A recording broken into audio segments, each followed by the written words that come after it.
something I want to share that's actually like not necessarily a story to share of a conversation on campus, but something that for me, at least for this outreach, and I'd say probably for the year, has been a really big lesson or reminder to learn. Not that I didn't know it intellectually, but I think I know it here a little bit more now. My second conversation this morning was with some students who happened to walk up to the pool table and see the Taco Bell comment, and they were laughing about it. And I could tell that this group of 3 to 4 students, I don't remember exactly how many were there, they were joking about it and making some remarks about the exhibit. And I stood back and I'm like, okay, do I engage? Because oftentimes when you have the group setting with people like that, it doesn't necessarily always go really well.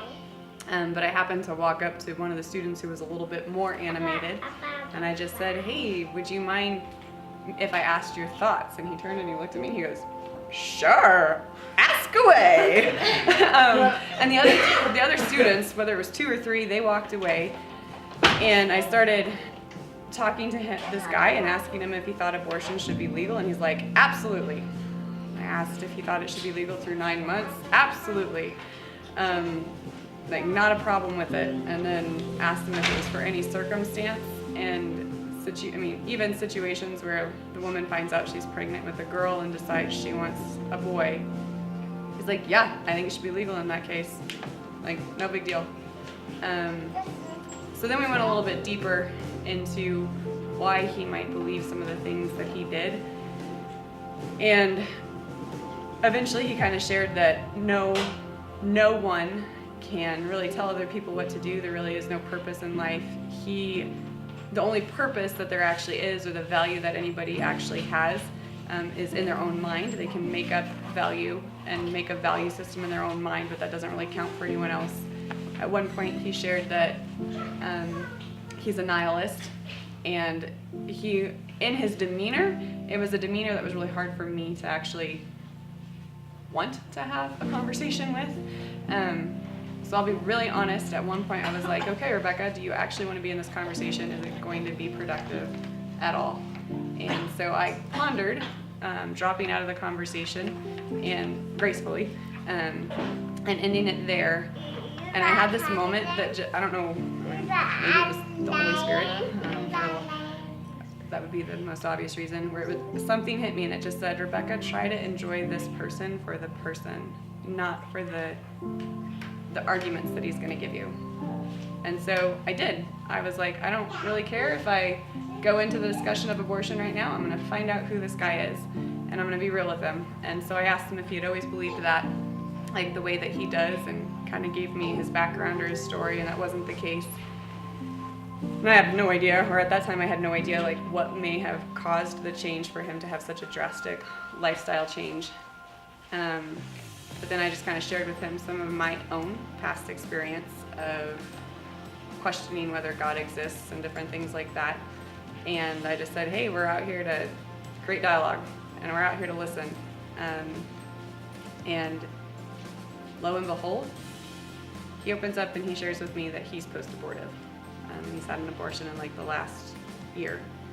And it was one of the things that I have talked to guys who are post-abortive before, but usually the guys who tell me that they're post-abortive, not always, but a lot of times they're pro-life and they're heartbroken by it, and they share the heartache that comes from that.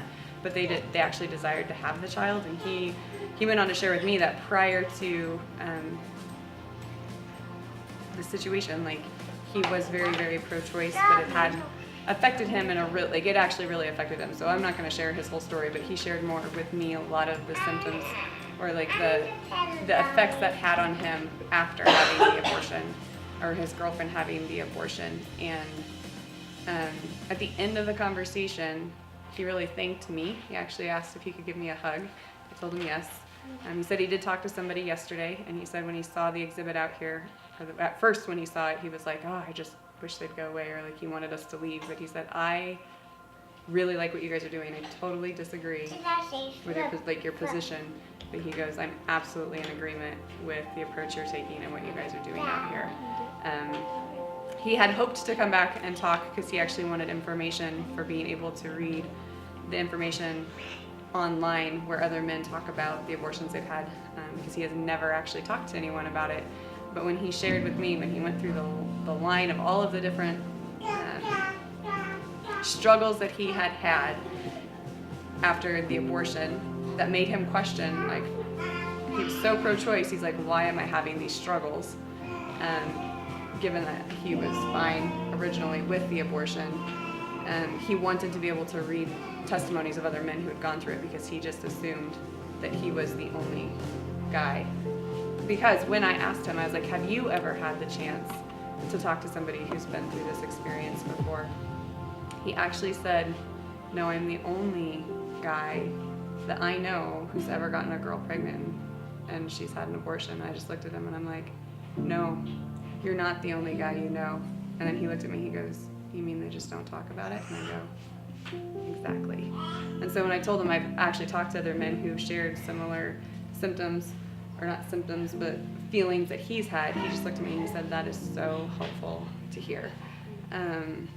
So just the lesson that I learned from that today is that the same thing I learned when I was at UNLV, every person has a story, and I have a tendency to remember that a lot more with women than I do with men, probably because I've talked to so many more women who are post-abortive.